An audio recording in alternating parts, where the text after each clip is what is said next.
Para na lang tayo niloloko nitong mga ilang senador na nagtatago sa kapakanan ng bayan. Hanep, kaming mga ordinaryong Pilipino, hindi kami takot lumaban. Kahit makulong kami, okay lang. Samantalang kayo, nasa kapangyarihan, nanginginig ang mga buto nyo sa takot. Takot na mabulilyaso.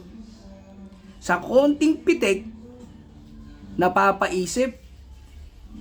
Palipat-lipat ng bakod, wag lang matuloy ang kaso.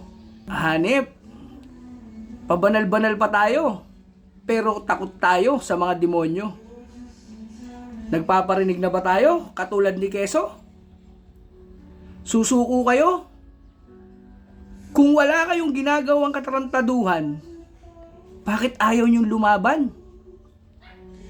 Kunwari pa kayong may concern sa mamamayan, pero para hindi makalaboso, lilipat sa mga sindikato.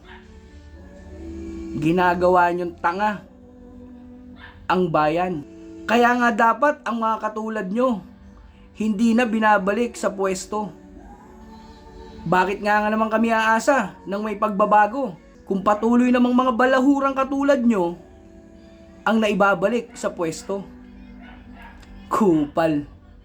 Sabi nga, the evil to triumph, the good will do nothing.